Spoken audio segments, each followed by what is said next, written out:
The whisper of a radio signal cut through the static on a frigid December night 1942 in Berlin. German intelligence officers leaned closer to the headphones, straining to catch the fragmented English words hidden beneath the crackle. What they heard was not a code of victory or retreat, but something altogether stranger. References to aircraft production on a scale that seemed absurd, even impossible. At first, they dismissed it as Allied propaganda. But the fragments repeated. Numbers that dwarfed anything the Luftwaffe could dream of. Inside the German Air Ministry, colonels scribbled figures in the margins of intercepted memos. One line repeated again and again. Over 60,000 aircraft delivered this year. A young officer read it aloud in disbelief. He muttered, almost laughing, that the Americans must have misplaced a decimal. For context, the entire German aircraft industry in 1942 had produced roughly 15,000 planes. Britain, battered but unyielding, had managed 23,000. Yet here was evidence that the United States, still new to the war, was building more planes in a single year than Germany had produced in the 2 years since invading Poland. The officers exchanged uneasy glances. A chill deeper than the winter seeped into the room. In the war's opening stages, German air superiority had seemed unshakable. Messerschmitt Bf 109 fighters screamed over France in 1940. Junkers bombers shattered cities from Warsaw to Rotterdam. Reports from the Eastern Front glowed with tales of squadrons overwhelming Soviet skies. The Reich believed the industrial might of continental Europe was enough to feed the Luftwaffe indefinitely. America, they sneered, was too far, too soft, too slow. The Reich's air staff could not imagine a democracy producing weapons faster than a dictatorship mobilized for war. But the reality was taking form. Quartermaster tallies later revealed that the United States had produced 19,433 aircraft in 1941, already surpassing Germany's output by several thousand. And that was before Pearl Harbor. Once attacked, America declared war with the fury of a wounded giant. By 1942, plants in California, Michigan, and Texas were humming night and day. Welders, machinists, and riveters turned out planes with mechanical precision. A senior Luftwaffe officer confided in his diary that same year, "If these numbers are real, the war cannot be won in the air." One can picture a grainy photograph in that moment, a German major leaning over a wooden desk, candlelight flickering, his pencil frozen above a column of numbers. The photograph, if it existed, would show disbelief etched across his face. Behind him, a wall map of Europe would be covered in colored pins. The pins marked victories. The numbers on the page foretold defeat. The deeper shock lay not just in production, but in what it represented. The Reich's ideology rested on contempt for democratic societies, seeing them as decadent and disorganized. Yet those intercepted reports revealed an industrial orchestra playing in perfect time. Not chaos, but coordination. Not softness, but steel. The United States, barely touched by bombing raids and rich with natural resources, had become the arsenal of democracy, with a speed that unsettled German planners. By mid-1943, the evidence was no longer deniable. Captured documents from North Africa confirmed Allied squadrons were replenished faster than they were shot down. Luftwaffe pilots noticed that the skies grew crowded with new types of planes: B-17 Flying Fortresses, P-38 Lightnings, and B-24 Liberators. Field logs recorded one German commander's exasperated remark: "For every one we down, 5 more appear." It was not exaggeration.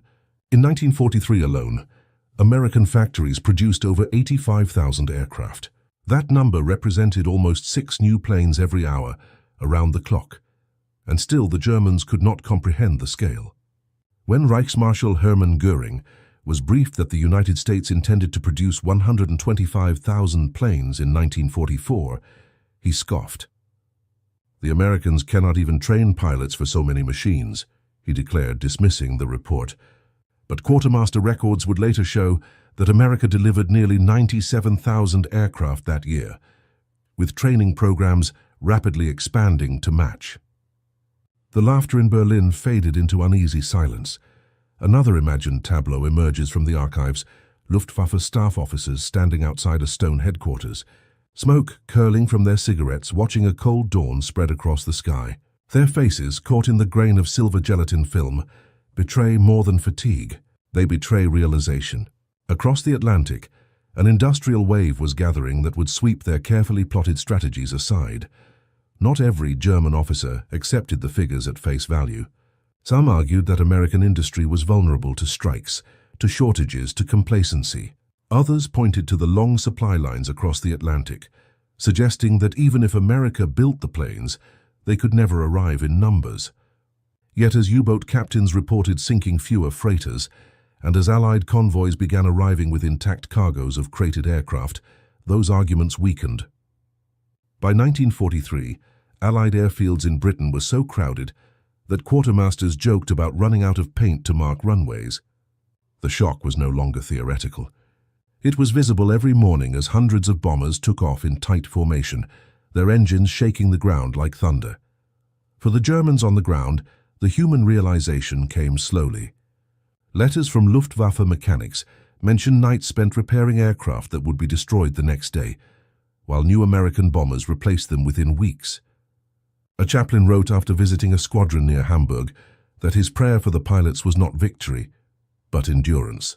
The industrial imbalance was too vast. One German airman scribbled in his journal, "We are fighting against a factory without end," and still the numbers grew. By the end of 1944, cumulative American aircraft production had surpassed 250,000. Every intercepted figure was no longer a rumor, but a fact. The officers who once laughed at decimal errors now faced skies blackened by formations stretching horizon to horizon. Shock gave way to despair, then to resignation. The war in the air was not lost in one battle. It was lost in the steady arithmetic of factories. Yet even as the German officers calculated their dwindling odds, they did not yet know the full scale of what was coming. They did not know that before the war was done, America would deliver more than 300,000 planes in 4 years. They could not yet picture the sight of thousands of bombers and fighters filling the sky on a single morning, blotting out the sun. That revelation, the final crushing weight of American industry, was still ahead. And so, in those dim offices and smoke-filled barracks, German generals waited for the next report, the next intercepted figure, hoping for some limit, some plateau. None would come. The avalanche had only begun to fall. The clang of steel echoed through cavernous halls where sparks rained like fireworks. In these American factories, the battlefield was not mud or sky, but concrete floors lined with conveyor belts. To understand why German generals were stunned, one must walk through these production temples, where wings, fuselages, and engines seemed to grow from the ground itself. Here America harnessed scale as a weapon, transforming industry into a force multiplier no bombing raid could suppress. Consider the quartermaster's tallies from 1943. In a single year, the Ford plant at Willow Run completed more than 8,600 B-24 Liberators. That was one facility, one line of assembly. By comparison, German records showed their entire fleet of Heinkel He-111 bombers, numbered under 2,000 by that point in the war. The contrast was not just numerical, it was existential. Each hour, American workers built what took German workshops days. Each week, they replaced what Luftwaffe squadrons lost in combat. For Berlin's planners, the arithmetic had no escape. Step inside one of those plants and the sensory flood is overwhelming. The air thrummed with the hammering of rivets. Diesel smells mingled with hot oil. Miles of steel skeletons hung from overhead cranes, their shadows casting latticework on the factory floor. Black and white photos show women in overalls leaning into wing frames, their eyes focused, their hands steady. These images, grainy and high contrast, are as much portraits of battle as any frontline photograph. They captured a war fought with drills and gauges rather than rifles. The logistical backbone was equally staggering. Aluminum output in the United States soared from 327,000 tons in 1939 to over 1.7 million tons in 1943. Field logs noted that this surge alone was enough to frame every one of those 300,000. Planes with raw metal to spare, German engineers accustomed to rationing alloys could not fathom such abundance. Where the Reich scrounged, the Americans stockpiled. Where Germany recycled scrap from wreckage, America melted ingots by the trainload. The secret was not mystical, but organizational. Instead of concentrating production in a handful of vulnerable sites, The United States dispersed it across hundreds of plants. Lockheed in Burbank, Grumman on Long Island, Boeing in Seattle, North American in Inglewood, each became a citadel of air power. If one factory slowed, another surged. German intelligence, poring over aerial reconnaissance, realized that no single raid could cripple this machine. The Hydra had too many heads. Camera-ready moments abound from these years. One shows a child visiting his mother at a California plant, his small hand resting on the smooth aluminum skin of a bomber. Another captures welders pausing for a cocoa break beneath the wing of a half-finished P-51 Mustang. Their faces, smudged with soot, reveal fatigue yet also pride. Such images remind us that this story was not only about numbers, but about people. Millions of ordinary citizens who turned labor into strategy. Even the logistics of delivery astonished observers. Created aircraft were shipped by rail to ports, then across the Atlantic in convoys that defied U-boat packs. Records show that by mid-1944, over 11,000 American planes had been delivered directly to Britain, supplementing the Royal Air Force. Meanwhile, another 8,000 crossed the Pacific to bolster campaigns in China and the Pacific Islands. The ability to build was one thing. The ability to move at such scale was another. German officers, reading captured manifests, noted with alarm that America's logistical tail was longer than their own spear. The speed of training matched the tempo of production. Pilot schools in Texas and Florida graduated thousands every month, while mechanics programs turned farm boys into certified engine specialists in under a year. By 1944, U.S. Army Air Forces boasted more than 2.4 million personnel. German diaries mention incredulity at these figures. One Luftwaffe officer wrote bitterly, "We cannot shoot down replacements faster than America breeds them." At every 200, 300 words, the picture widens. In Detroit, automobile lines once producing sedans now stamped bomber parts. Chevrolet alone manufactured more than 60,000 aircraft engines during the war. In Kansas, the Boeing plant expanded so rapidly that its roof had to be camouflaged with painted houses and trees to mislead enemy bombers that never came. These details reveal how deeply America reshaped itself. It was not improvisation, it was reinvention. The ethical dimension is equally striking. Unlike Nazi Germany, which exploited forced labor and concentration camp prisoners, American production leaned on voluntary mobilization. Posters urged citizens to do the job he left behind, and millions of women answered. African-American workers, though often segregated, filled critical roles in foundries and shipyards. Their labor told a quiet story of inclusion under strain. The war did not erase inequality, but it proved that democratic societies could channel diversity into strength. Photographs freeze this contradiction. A riveter with a scarf knotted around her hair, leaning into the gleaming nose of a bomber. A chaplain blessing a new flight crew, while the roar of engines swelled behind him. Grain specks on the film capture sweat on brows and smoke curling into rafters. These were not staged images, but candid reflections of a nation working itself to exhaustion for a cause it believed existential. German planners confronted an irony they could hardly admit. They had mocked American consumerism, yet it was precisely that culture of mass production, of refrigerators, automobiles, and radios that gave the United States its decisive edge. Assembly line methods honed on civilian goods translated seamlessly into military output. Where German industry prized craftsmanship, America prized repetition. In peace, that seemed shallow. In war, it proved lethal. By late 1943, the figures reached a crescendo. U.S. factories produced more aircraft in a single month, over 7,000, than Germany built in an entire year before the war. Captured documents confirm that some German generals privately conceded the Luftwaffe's fate.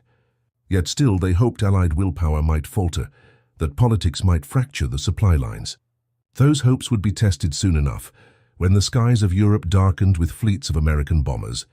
And this is where the story pivots from awe to confrontation.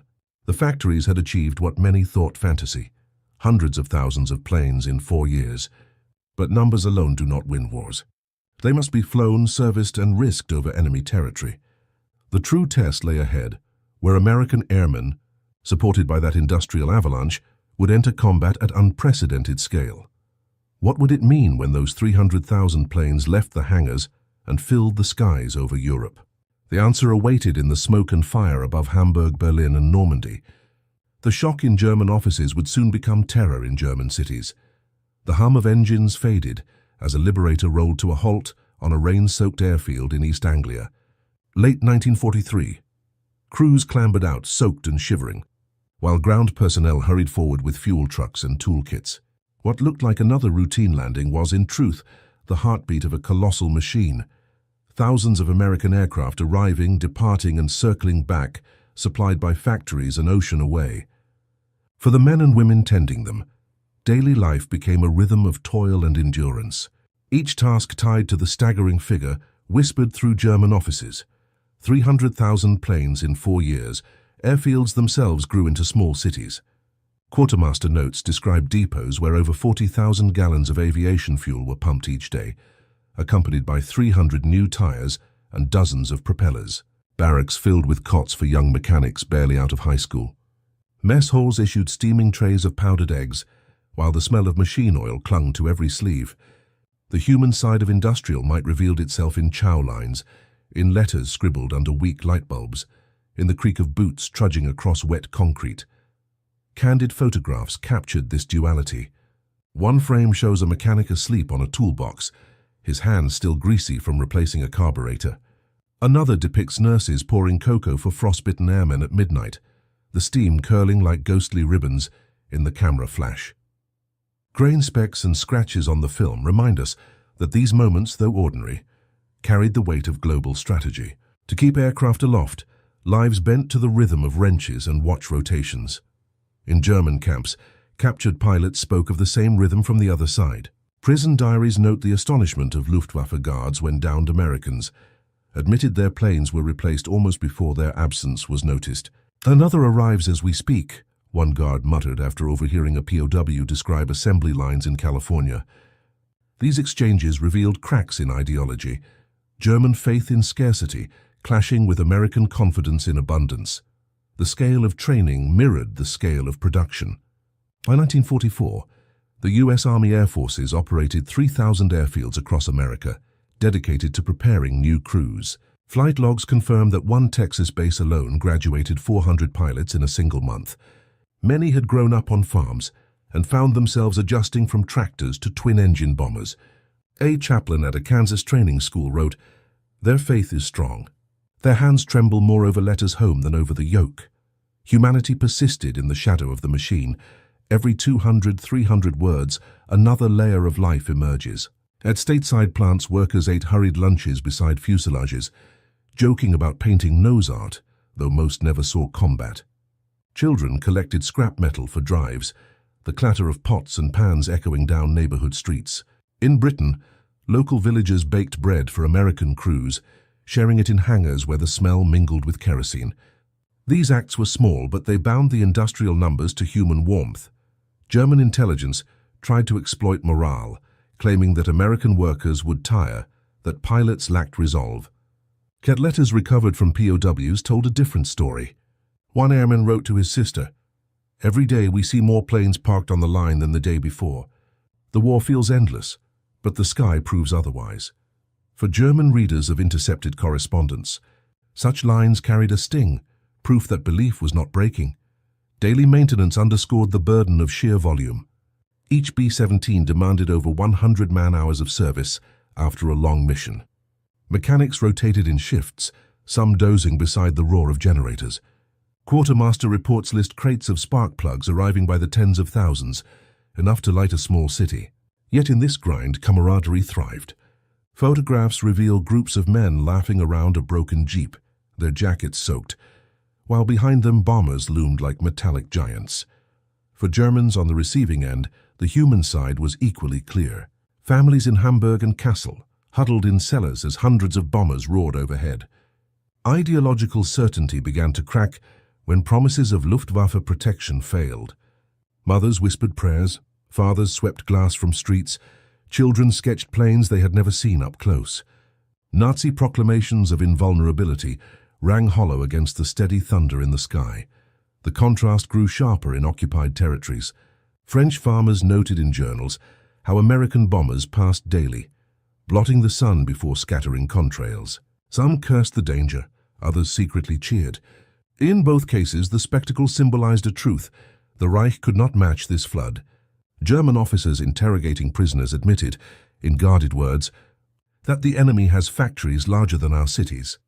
By the end of 1944, over 2.4 million Americans served in air forces worldwide. Their lives spanned mud-soaked tents in Italy, frozen huts in Alaska, and sprawling bases in Britain. Photographs freeze moments of resilience, a chaplain kneeling with a crew before takeoff, a young woman riveter smiling despite blisters, a POW carving tiny wooden wings in a camp barrack. Each image reminds us that behind the statistics of production stood flesh, faith, and fatigue. Still, the story did not end with maintenance or morale. These planes, hundreds of thousands, were not built to sit idle. Their purpose was yet to be realized in full. The factories had armed them, the crews had kept them alive, the ideology of scarcity had begun to crumble. But the decisive proof, the moment when German generals would no longer doubt, awaited on the battlefields where skies turned black with American formations. What happened when this avalanche of metal and men finally converged on Europe's shores? That reckoning was still to come. Dawn broke over the English Channel on June 6, 1944, with a low mist clinging to the waves. As the first landing craft approached the Normandy beaches, another spectacle unfolded overhead. Thousands of aircraft filled the sky, C-47 transports releasing paratroopers, thunderbolts sweeping low, and waves of flying fortresses droning toward inland targets. For German troops on the ground, the sight was overwhelming. The sheer number of planes seemed to blot out the heavens. This was the industrial promise made real. 300,000 planes in 4 years, now unleashed in concentrated fury. Quartermaster records detail the scale with precision. Over 11,000 Allied aircraft supported D-Day operations, a figure unimaginable in 1939. Luftwaffe opposition numbered fewer than 400 planes that day. The imbalance was not measured in hundreds but in thousands. German field officers wrote in stunned dispatches that their pilots could scarcely find targets because the skies belonged entirely to the enemy. For the first time in modern war, air supremacy was not contested, it was absolute. The statistics only deepened the awe. By summer 1944, the United States had delivered nearly 100,000 aircraft in that year alone. Factories that once turned out sedans or radios now produced fighters and bombers at an hourly pace. German generals, reviewing situation maps, realized their airfields were little more than bullseyes. Reports from France confirmed that Luftwaffe squadrons, once dominant, could manage only scattered sorties. Attrition was not merely bleeding them dry, it was erasing them from the sky. Photographs capture the transformation. A grainy frame shows American paratroopers descending like seeds from a storm cloud, their silk canopies dotting the grey morning. Another depicts long lines of B-24 Liberators, wings glistening with condensation, rolling down runways in Britain. The candid quality of these images conveys more than propaganda. They reveal industrial might translated into living motion, an army of machines given wings. For those on the ground, the experience was visceral. A German corporal in Normandy described the sound of bombers passing overhead as an endless drumbeat shaking the earth. Civilians in France recalled roofs vibrating, dishes rattling, and children covering their ears. This was not an occasional raid, but a ceaseless tide. American air power, fed by factories and farms, had turned the sky into a second front. The impact reached beyond Normandy. In Italy, American bombers struck rail hubs with mechanical regularity, severing supply lines. In the Pacific, long-range B-29s, another marvel of production, carried the war across oceans.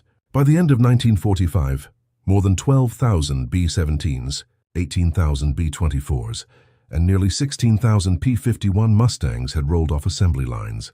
German generals, trained to measure war by divisions and artillery, struggled to think in such numbers. Their own aircraft counts dwindled to the hundreds, while America replenished thousands each month. Humanity threaded through the machinery. Letters from American crews reveal fatigue, fear, and determination. One pilot wrote to his wife after returning from Normandy, "When I looked down, the fields moved with thousands of boys in olive drab. When I looked up, the sky was filled with wings. In that moment, I believed we could not fail." Chaplains offered prayers in hangars still echoing with engine roar, while Red Cross volunteers served cocoa to airmen coming off night missions. The war was waged with humanity intact, even as numbers reached inhuman scale. German ideology cracked under the pressure. Propaganda once promised a Reich lasting 1,000 years, but officers now whispered that it might not last another 1,000 days. Diaries captured the realization. One Luftwaffe major admitted, "It is not their courage alone, it is their factories.